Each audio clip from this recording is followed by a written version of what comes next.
नमस्कार, आप देख रहे हैं सुबह 9 बजे। मैं हूं आपके साथ प्रीति। आइए जल्दी से एक नजर डालते हैं हेडलाइंस पर। 24 घंटों में 15 कांवड़ियों की मौत। देवघर में भगदड़ से 11 लोगों की मौत, 30 से ज्यादा घायल। आगरा में भी सड़क हादसे में 4 कांवड़ियों की गई जान।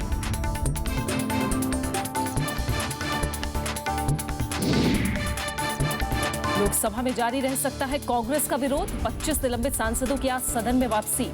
संसदीय कार्य मंत्री ने कहा, सदन चलाने के सार्थक सुझाव पर होगा गौर। कांग्रेस पहले कार्रवाई फिर काम के रुख पर कार्य।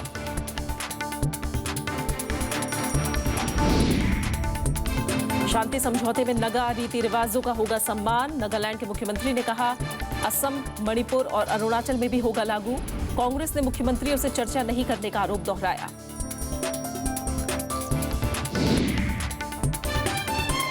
नेपाल को 6 प्रांतों में बांटने के समझौते पर बनी सहमति। भारत से सटी होगी हर प्रांत की सीमा।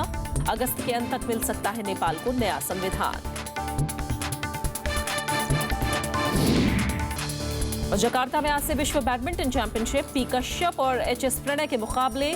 स्पेन से 3 मैचों की हॉकी सीरीज का पहला मैच आज।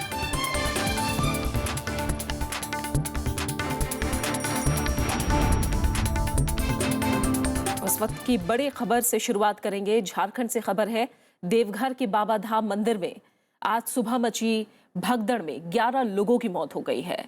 सावन के दूसरे सोमवार के मौके पर मची भगदड़ में कई लोगों के जख्मी होने की भी खबर है। बैद्यनाथ धाम के नाम से मशहूर मंदिर में भगदड़ तब मची जब बड़ी तादाद में कांवड़िए जलाभिषेक के लिए कतार में लगे हुए थे। हादसे में घायल लोगों को स्थानीय अस्पताल में भर्ती कराया गया है। इससे पहले भी पिछले हफ्ते यहां भगदड़ मची थी और उसमें 12 लोग जख्मी हो गए थे। बाबा बैद्यनाथ धाम मंदिर में सावन के दौरान हर सोमवार को 1 लाख से ज्यादा श्रद्धालु आते हैं। दूसरा सावन का सोमवार होने के कारण भक्त शिव मंदिर में दर्शन करने पहुंचे थे। बिहार के सुल्तानगंज से गंगा नदी का जल लेकर भक्त यहां चढ़ाने आते हैं। ये यात्रा कई किलोमीटर पैदल चलकर पूरी होती है।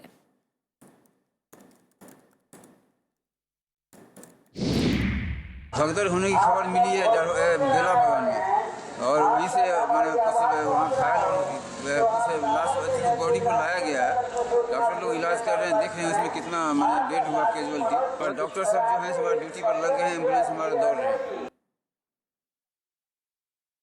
देवघर से हमारे साथ सुशील भारती जुड़े हैं, जो कि एडिटर हैं प्रभात खबर के। सुशील, आप तक क्या क्या जानकारी अभी तक पहुंच पाई है? 11 लोगों की मौत की बात सामने आई है, 30 से ज्यादा लोग जख्मी हैं, और क्या आपको जानकारी मिल पा रही है? 10 लोग ही कंफर्म हुए हैं। एक व्यक्ति के और मारे जाने की सूचना को कोई कंफर्म नहीं कर रहा है। 10 व्यक्ति के लाश यहाँ सदर अस्पताल में रखा गया है। मूल वजह यह है कि यहाँ इस बार कम से कम अभी 2.5 लाख लोग आ गए थे। जितनी तैयारी होती है इसको लेकर के, और जितने लोगों को एक इमेज करके तैयार किया जाता है इंफ्रास्ट्रक्चर, उससे अधिक लोग थे। और यहाँ अभी तक कोई चेक पॉइंट नहीं है जहाँ रोक करके आगे वाली कतार को निकालें और फिर दूसरी कतार को छोड़े। ऐसा कोई चेक पॉइंट नहीं है, और चेक पॉइंट के लैक के कारण ये घटना घटी है। और ये हर साल कहीं ना कहीं कमोबेश रूप में ऐसी घटनाएं हुआ करती हैं। पिछले सप्ताह भी एक भगदड़ हुआ था जिसमें तकरीबन 2 दर्जन लोग घायल हुए थे। तो मूल वजह है कि चेक पॉइंट नहीं है। यहाँ एक क्यू कॉम्प्लेक्स बनाने की बात थी, वो भी नहीं हुआ। प्रभात, ये व्यवस्थाएं प्रत्येक साल यानी लापरवाही साफ तौर पर सामने आई। आप बता रहे हैं कि जी प्रभात, वजह क्या थी? भगदड़ मची कैसे, ये पता लग पाया? भगदड़ ये मची कि रूट लाइन में कुछ कांवड़िए सोए थे, और जब सुबह 4 बजे के आसपास जब वहाँ जलार्पण शुरू हुआ। कांचा जल एक परंपरा है, कांचा जल के बाद आम भक्तों के लिए खोल दिया जाता है जलार्पण के लिए। जैसे ही इसकी सूचना मिली तो वहां से तकरीबन 2 किलोमीटर भर ये पॉइंट है, बेला बगान पॉइंट। वहां जो पीछे ये थे वो दौड़ पड़े, और जो सोए हुए थे वो कुचल गए। अच्छा, और वहाँ पर्याप्त रूप से फोर्स की व्यवस्था जो है अपर्याप्त थी। वो इस मामले को, इस घटना को रोक पाने में सर्वथा विफल रही पुलिस। क्या आप बता रहे हैं इंतजाम उतने खास नहीं थे, लेकिन जो लोग घायल हुए, आप जो लोग मारे गए और खासकर जो लोग घायल हैं उन्हें जल्द से जल्द अस्पताल पहुंचाया जा सका, इसकी व्यवस्था थी? अस्पताल पहुंचा दिया गया है। हालांकि घायलों को पहुंचाने में विलम्ब हुआ। अस्पताल उसके लिए तैयार नहीं है। ये जिला है, लेकिन ये अभी तक यहाँ का अस्पताल जो है वो अनुमंडल का दर्जा ही पाया हुआ है। सरकार की कोई सूचना नहीं है इस पर कि इतना बड़ा जो है विश्व का सबसे बड़ा जो है मेला लगता है यहाँ। लेकिन यहाँ जो है एक अच्छा इंफ्रास्ट्रक्चर दिया जाए। जिला का भी दर्जा नहीं है इस अस्पताल को, तो आप सहज अनुमान लगा सकते हैं कि क्या व्यवस्था यहाँ किया गया होगा। सुशील भारती, एडिटर प्रभात खबर, देवघर से हमारे साथ जुड़े हैं। वो हमें ज्यादा जानकारी दे रहे हैं, बता रहे हैं कि अभी मौत के आंकड़ों की साफ तौर पर पुष्टि नहीं हुई है, लेकिन अभी तक जो आंकड़ा सामने आया है 11 लोगों की मौत हुई है, 30 से ज्यादा जख्मी है। कई लोगों की हालत जो जख्मी है उनकी गंभीर बनी हुई है। ऐसे में आशंका है कि मौत का आंकड़ा बढ़ भी सकता है। सुशील भारती, हमने देखा पिछले हफ्ते 12 से ज्यादा लोग जख्मी हुए, ये पिछले हफ्ते की ही घटना है। उसके बाद भी हर बार सोमवार को यहाँ बड़ी तादाद में लोग आते हैं। क्या इसे लेकर कोई और सतर्कता नहीं बरती गई, या सामान्य तौर पर जो यहाँ मुस्तैदी होती है सिर्फ उतनी ही नजर आ रही थी? वो सामान्य तौर पर जो मुस्तैदी होती है उतनी ही मुस्तैदी बरती गई, और उसके लिए एक्स्ट्रा जो एक इन लोगों को उपक्रम करना चाहिए था, इन लोगों ने नहीं किया। और भीड़ जो है वो कोई अनुमानित होता नहीं है कि अगर 50,000 है तो आगे 1.5 लाख नहीं होगा। इसी तरह इन लोगों का लाख का था, लेकिन इस बार 2.5 लाख लोग भीड़ लगी। अभी भी काफी क्राउड है लाइन में। उसी तरह कम से कम यहाँ से लेकर डढ़वा नदी है एक, वहां तक लाइन छू रहा है अभी इस समय। तो आप समझ सकते हैं कि क्या स्थिति है। हाँ सुशील, यानी आप 2.5 लाख का जो आंकड़ा बता रहे हैं, बहुत बड़ी संख्या में लोग आए, भगदड़ मची। इसके पीछे का कारण भी बताया। 2.5 लाख के बराबर इतनी बड़ी संख्या में क्या देवघर में लोग नहीं आते हैं? इतना बड़ा आंकड़ा नहीं पहुंच पाता है क्या? इस बार ये अचानक हुआ है? जो है हमेशा ये रहता है कि आप अनुमानित नहीं कर सकते कि इतने ही लोग होंगे। आंकड़ा घटता बढ़ता रहता है। लेकिन आप तो ये बरसों से चल रहा है, दशकों से चल रहा है, तो उस हिसाब से जो प्रशासनिक राज्य सरकार की जो तैयारी होनी चाहिए या सूचना में वो नजर नहीं आई, वो कभी नजर नहीं गया है जो जाना चाहिए। जी सुशील, बहुत बहुत शुक्रिया आपका इस जानकारी को हम तक पहुंचाने के लिए। इस समय साथ गोड्डा के सांसद निशिकांत दुबे जुड़े हैं, उनका रुख करेंगे। निशिकांत जी, क्या वजह आप मानते हैं इस घटना के पीछे? इस घटना के पीछे सबसे बड़ी है कि लॉन्ग टर्म प्लानिंग इसकी जिम्मेवार है। सांसद होने के नाते मैं और राज्य सरकार और केंद्र सरकार कोई भी अपनी जिम्मेवारी से भाग नहीं सकता। जी, जो ये पिछड़े इलाके हैं जहाँ की इतनी भीड़ आती है, मैं बताऊं कि तिरुपति और वैष्णो देवी की यदि सुविधा को यदि आप देखेंगे तो उसके मुकाबले आपको यहाँ की सुविधा कम नजर आएगी और श्रद्धालुओं की संख्या उससे ज्यादा नजर आएगी। और जब श्रद्धालुओं की संख्या ज्यादा है तो उसके लिए इंफ्रास्ट्रक्चर चाहिए, और ये प्रत्येक साल की घटना है। मतलब भगदड़ ठीक है कि पहली बार इतनी बड़ी पैमाने पर मौत हुई है और मौत दुर्भाग्यपूर्ण है। निशिकांत जी, इसीलिए सवाल खड़ा हो रहा है क्योंकि ये हर साल की घटना है। हर बार जब बड़ा आयोजन होता है और सावन के दौरान हम जानते हैं कि बहुत बड़ी संख्या में यहाँ श्रद्धालु आते हैं, ये कोई नई बात नहीं है, लेकिन इंतजाम फिर भी उतने पुख्ता नहीं दिखाई दिए। ये तो पहली बार घटना हुई ना मैडम। मैं ये कह रहा हूँ कि सावन में प्रत्येक साल यदि लोग आते हैं तो इसकी व्यवस्था होती है। और मैं दूसरी बात बताऊं आपको कि ये मंदिर में नहीं हुई है घटना, मंदिर से 10 किलोमीटर दूर की ये घटना है। एरियल दूरी बेला बगान की 3 किलोमीटर है, लेकिन लाइन के रफ्तार को यदि आप देखेंगे तो ये 10वें किलोमीटर पर ये घटना है। इसका मतलब ये है कि भीड़ के अंदर कोई घटना हुई ना, मतलब भीड़ ने एक दूसरे को क्रॉस करने का सवाल किया। यदि मंदिर के अंदर की कोई घटना होती तो बात में कोई दूसरी स्थितियां होती, लेकिन फिर भी इसमें दोष जो है, मैंने तो पहले ही कह दिया कि सांसद होने के नाते मेरी खुद की जिम्मेवारी है जी, राज्य सरकार की जिम्मेवारी है और केंद्र सरकार की जिम्मेवारी है। ये जो पिछड़े इलाके हैं, इस पिछड़े इलाके में जब इस तरह की असुविधा होगी, हम कांवरियों को या श्रद्धालुओं को सुविधा नहीं दे पाने में सक्षम होते हैं, तो इस तरह की घटना होती है। यानी आप मानते हैं बड़ी प्लानिंग की जरूरत है?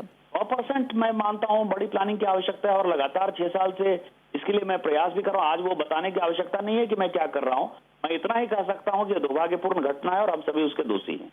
जी, आप तक क्या जानकारी पहुंची है? अभी आप पुष्टि कर पाएंगे कि जी? और घायलों का इलाज चल रहा है और मुझे लगता है कि शायद बाबा ने चाहा तो 11 पर ही ये मौत रुक जाएगी। बहुत बहुत शुक्रिया निशिकांत दुबे, गोड्डा के सांसद हमारे साथ जुड़े थे और वो इस घटना की जिम्मेदारी ले रहे हैं और मान रहे हैं कि राज्य सरकार और उनकी पूरी जिम्मेदारी है इस घटना के पीछे। हालांकि वो ये भी कह रहे हैं कि प्रशासन की तरफ से इतनी बड़ी संख्या में श्रद्धालुओं के आने की संभावना को देखते हुए पूरी तैयारी थी, लेकिन फिर भी ये मंदिर से करीब 10 किलोमीटर पहले की घटना है, वहाँ किसी वजह से भगदड़ मची और ये घटना सामने आई है।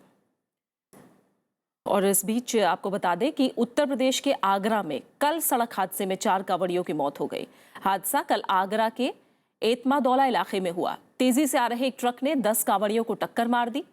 एक कांवड़िए की मौके पर ही मौत हो गई। वहीं अस्पताल में इलाज के दौरान 3 और कांवड़ियों ने दम तोड़ दिया। ये सभी कांवड़िए आगरा के धांधुपुरा के रहने वाले थे।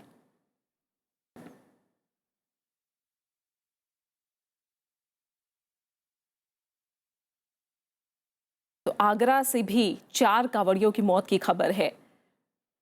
एक कांवड़िए की मौके पर ही मौत हुई, जबकि 3 को अस्पताल में भर्ती कराया गया और इलाज के दौरान उन कांवड़ियों ने दम तोड़ दिया।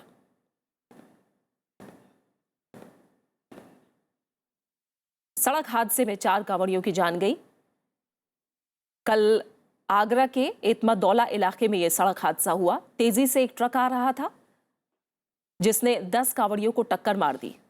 एक कांवड़ी की मौके पर ही जान चली गई और अस्पताल में इलाज के दौरान 3 और कांवड़ियों ने दम तोड़ दिया।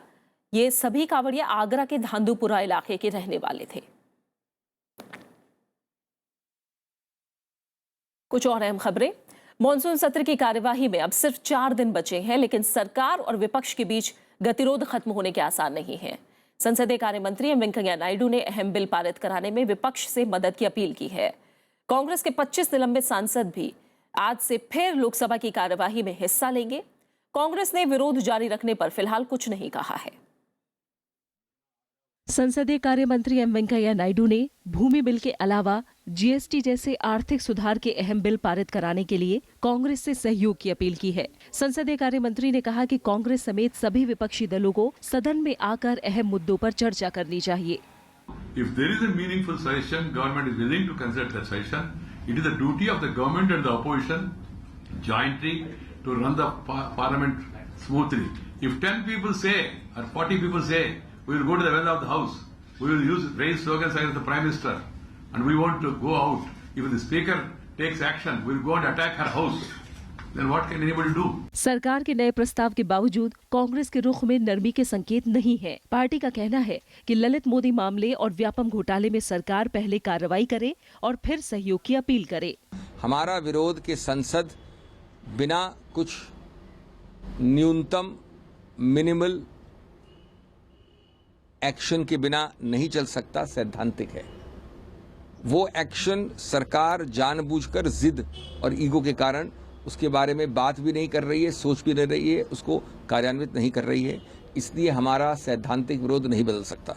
3 अगस्त को लोकसभा से निलंबित कांग्रेस के 25 सांसद भी आज सदन में वापस लौटेंगे। 21 जुलाई से शुरू हुए संसद के मानसून सत्र में सत्ता पक्ष और विपक्ष के बीच लगातार गतिरोध बना हुआ है। इस वजह से आर्थिक सुधार से जुड़े कई अहम बिल पारित नहीं हो सके हैं। Bureau report, Rajya Sabha TV. Vishal Dahiya हमारे साथ जुड़े हुए हैं, उनका रुख करते हैं हमारे संवाददाता। विशाल, हालांकि गतिरोध खत्म होने के आसार नजर नहीं आ रहे हैं, अब इस हफ्ते किस तरह की सरगर्मियां रह सकती हैं, क्या नजर आ रहा है?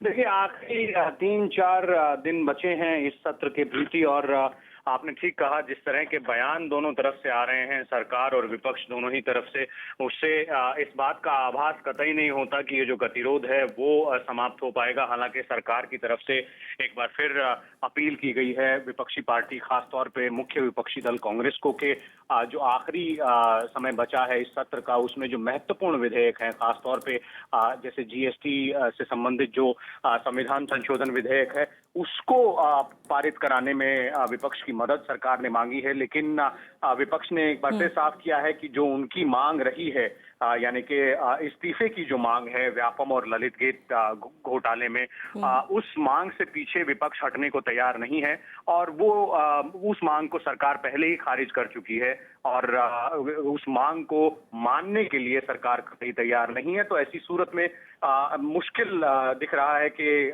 जो सामान्य कार्रवाई है वो हो पाएगी दोनों ही सदनों में, खासतौर पे तब जबकि 25 कांग्रेसी सांसद आज फिर से निचले सदन में होंगे और बाकी जो 19 कांग्रेसी सांसद जो बॉयकॉट कर रहे थे, बहिष्कार कर रहे थे कार्रवाई का उस निलंबन के विरोध में, वो भी आज मौजूद रहेंगे। बहुत बहुत शुक्रिया विशाल आपका इस जानकारी के लिए। सरकार की तरफ से सहयोग की अपील की गई है, लेकिन कांग्रेस विपक्ष की तरफ से नरमी के संकेत नहीं दिखाई दे रहे हैं। ऐसे में देखना होगा बाकी बचे 4 दिन संसद में किस तरह से निकलते हैं। वहीं भूमि बिल पर संयुक्त संसदीय समिति की आज अहम बैठक हो रही है। इसमें बेकार पड़ी जमीन को 5 साल बाद लौटाने जैसे 3 अहम प्रावधानों पर आम राय बनाने की कोशिश की जाएगी। यूपीए के कानून में यह प्रावधान था। अधिग्रहण के लिए जमीन मालिकों की अनुमति और सामाजिक प्रभाव के आकलन जैसे 6 प्रावधानों को वापस बिल में शामिल करने पर पहले ही सहमति बन चुकी है, भी समिति की सिफारिशों को मानने का संकेत दे चुकी है। पिछली बैठक में बीजेपी के 11 सदस्यों ने संशोधन पेश किए थे। ये संशोधन यूपीए के कानून के अहम प्रावधानों को फिर से शामिल करने के लिए थे। कांग्रेस अध्यक्ष सोनिया गांधी ने केंद्र सरकार पर जनजातीय भूमि अधिकारों को कमजोर करने का आरोप लगाया है। विश्व मूल निवासी अंतर्राष्ट्रीय दिवस के मौके पर कांग्रेस अध्यक्ष ने एक बयान जारी करके कहा कि केंद्र सरकार जनजातीय स्वास्थ्य और विकास कार्यक्रमों के बजट आवंटन में कमी कर रही है। उन्होंने कहा कि सरकार को जनजातीय समुदाय की सामाजिक आर्थिक स्थिति का आकलन करने के लिए 2013 में यूपीए सरकार की तरफ से गठित वर्जिनियस खाका समिति की सिफारिशों को स्वीकार करना चाहिए।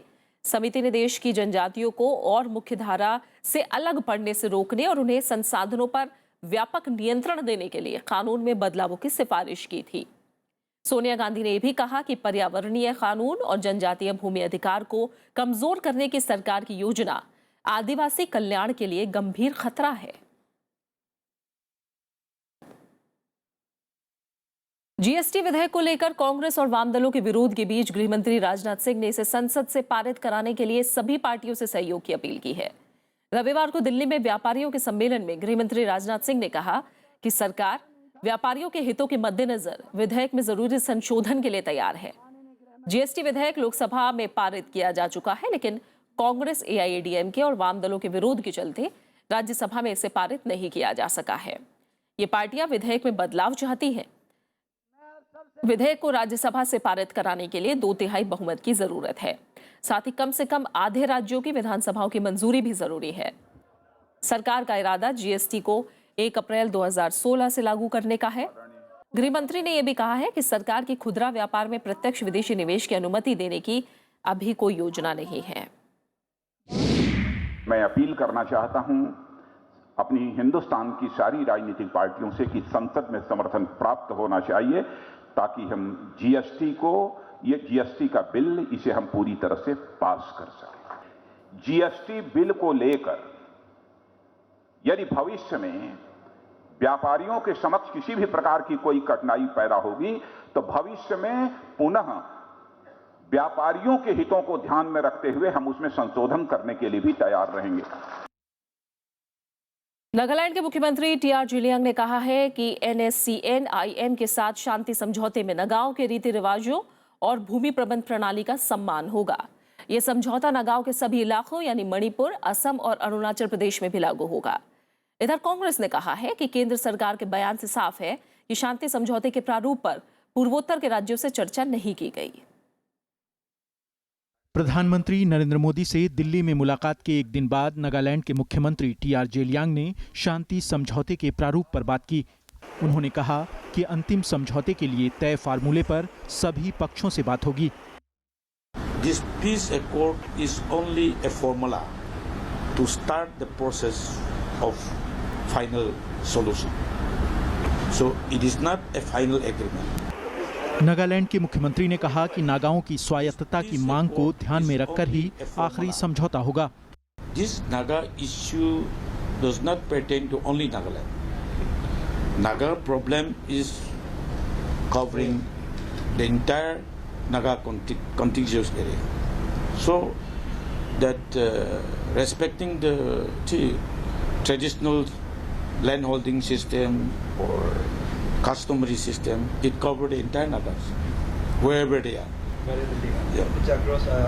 across Assam, Arunachal, or Manipur. Manipur के मुख्यमंत्री ओक्राम इबोबी सिंह ने भी प्रधानमंत्री नरेंद्र मोदी से शनिवार को मुलाकात की थी। ओक्राम इबोबी सिंह के मुताबिक प्रधानमंत्री ने उन्हें भरोसा दिलाया कि आखिरी समझौता करने से पहले सभी पक्षों से बात की जाएगी। अब कांग्रेस इस बयान के आधार पर सरकार को घेर रही है। आज एक हफ्ते बाद पूरा देश, हम सब, विपक्ष, प्रतिपक्ष के हर अंग, प्रदेश, केंद्र, सब ढूंढ रहे हैं कि इस करारनामे के टर्म्स क्या हैं, पारदर्शिता कहाँ है, डिस्क्लोजर कहाँ है। एक कंडीशन आज तक नहीं बताई गई है और आप देख लीजिए, श्रीमती इंदिरा गांधी ने पूरी तरह से पारदर्शी रूप से शेयर किया था। तो इस प्रकार का मिथ्या प्रचार करना शोभा नहीं देता सत्तारूढ़ सरकार को। केंद्र सरकार और NSCN-IM के बीच 3 अगस्त को शांति समझौते के प्रारूप को लेकर करार हुआ था। कांग्रेस अध्यक्ष सोनिया गांधी ने आरोप लगाया था कि समझौते से पहले असम, मणिपुर और अरुणाचल प्रदेश के मुख्यमंत्रियों को भरोसे में नहीं लिया गया। तीनों राज्यों के मुख्यमंत्रियों ने भी दिल्ली में प्रेस कॉन्फ्रेंस कर ये आरोप दोहराए थे। हालांकि सरकार और बीजेपी ने इन आरोपों को खारिज कर दिया है। Bureau report, Rajya Sabha TV. Bihar में चुनावी सरगर्मियां तेज होती जा रही हैं। भले ही चुनाव की तारीखों का ऐलान अभी बाकी हो, लेकिन राजनीतिक पार्टियां चुनाव प्रचार में जुट गई हैं। रविवार को गया में एनडीए की परिवर्तन रैली को प्रधानमंत्री नरेंद्र मोदी ने संबोधित किया। उन्होंने लोगों से राज्य में जंगल राज खत्म करने और बदलाव के लिए वोट डालने की अपील की। रविवार को गया की परिवर्तन रैली में प्रधानमंत्री नरेंद्र मोदी के निशाने पर जनता परिवार गठबंधन रहा। नरेंद्र मोदी ने मुख्यमंत्री नीतीश कुमार और राष्ट्रीय जनता दल के अध्यक्ष लालू प्रसाद यादव को राज्य के पिछड़ेपन के लिए जिम्मेदार बताया। ये चुनाव बिहार को जंगल राज से मुक्ति का पर्व बनने वाला है।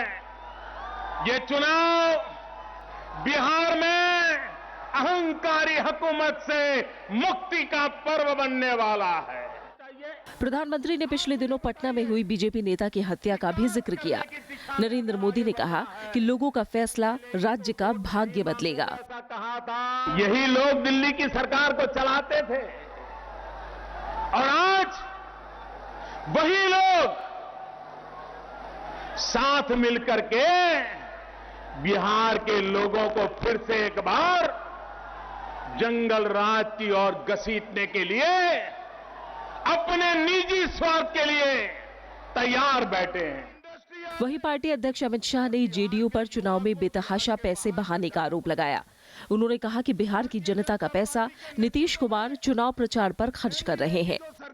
अब तक जदयू ने, सिर्फ जदयू ने 300 करोड़ रुपया प्रचार में खर्च कर दिया है। मेरा पूछना है कि कहां से आता है 300 करोड़ रुपया? ये 300 करोड़ रुपया बिहार की तिजोरी से निकला हुआ है।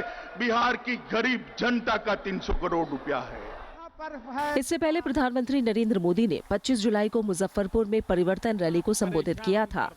रैली में एनडीए सहयोगी एलजेपी पार्टी अध्यक्ष रामविलास पासवान और पूर्व मुख्यमंत्री जीतन राम मांझी भी मौजूद थे। इस बार मुख्य मुकाबला बीजेपी गठबंधन और जेडीयू आरजेडी कांग्रेस गठबंधन के बीच है। Bureau report, Rajya Sabha TV. Congress ने राष्ट्रमंडल संसदीय संघ की बैठक में जम्मू कश्मीर विधानसभा के स्पीकर को नहीं बुलाने के पाकिस्तान के रुख को स्टंटबाजी बताया है। पार्टी ने आरोप लगाया कि यह भारत की संप्रभुता पर सवाल उठाने जैसा है।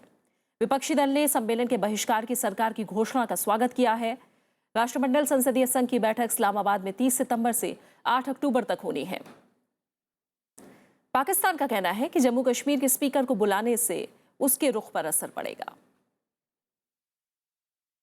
अगली खबर का रुख करते हैं। ग्वालियर जेल में बंद व्यापम घोटाले के 70 आरोपियों ने राष्ट्रपति प्रणब मुखर्जी को पत्र लिखकर जमानत या इच्छा मृत्यु की मांग की है। प्री मेडिकल परीक्षा में फर्जीवाड़े के आरोपी इन मेडिकल छात्रों और जूनियर डॉक्टरों ने पत्र में कहा कि वो लंबे समय से जेल में हैं, जिसकी वजह से उनके भविष्य पर असर पड़ रहा है। पत्र में न्यायिक प्रक्रिया में असमानता की दलील देते हुए कहा गया है कि व्यापम मामले में ही समान धाराओं और आरोपों में गिरफ्तार दूसरे आरोपियों को जबलपुर, भोपाल और दूसरी जगहों की अदालतों से जमानत मिल चुकी है। आरोपियों की मांग है कि उन्हें जमानत दी जाए, जिससे उनका अध्ययन और चिकित्सा सेवाएं प्रभावित ना हो। राष्ट्रपति के अलावा पत्र की कॉपी प्रधानमंत्री कार्यालय, सुप्रीम कोर्ट के मुख्य न्यायाधीश और मध्य प्रदेश हाई कोर्ट के मुख्य न्यायाधीश को भी भेजी गई है।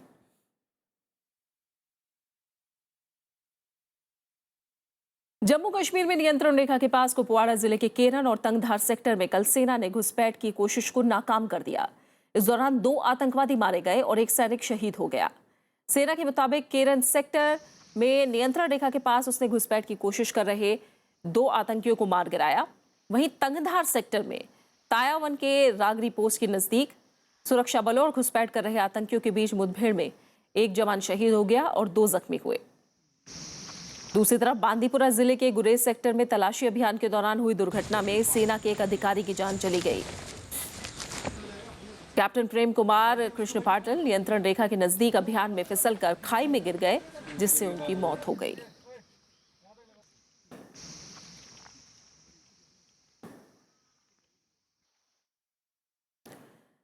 कई राज्यों से बाढ़ का पानी अब कम हो रहा है। मणिपुर में प्रशासन के साथ साथ अब गैर सरकारी संगठनों से जुड़े लोग भी मदद के लिए आगे आ रहे हैं। वहीं लद्दाख, जम्मू कश्मीर, हिमाचल, पंजाब, हरियाणा और गुजरात के कई इलाकों में बारिश आम जनजीवन पर खासा असर डाल रही है। नेपाल की 4 प्रमुख पार्टियां देश को 6 प्रांतों में बांटने के एक महत्वपूर्ण समझौते पर सहमत हो गई हैं। इनमें से हर प्रांत की सीमा भारत से सटी होगी। लंबी बैठक के बाद संविधान सभा की संवैधानिक राजनीतिक वार्ता और आम सहमति समिति ने समझौते पर हस्ताक्षर किए। इससे नए संविधान के तहत संघवाद से जुड़ा एक अहम मामला सुलझ गया है।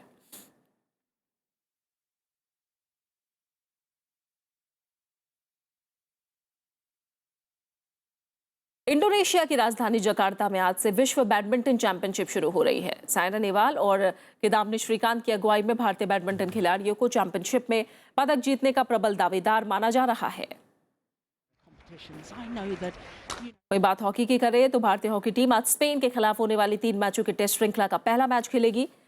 इससे पहले फ्रांस को उसी के घर में 2-0 से हराया था। नए चीफ कोच रोलांड ऑल्टोमैस के मार्गदर्शन में भारतीय टीम ने फ्रांस को पहले मैच में 2-0 से जबकि दूसरे मैच में 4-1 से मात दी थी।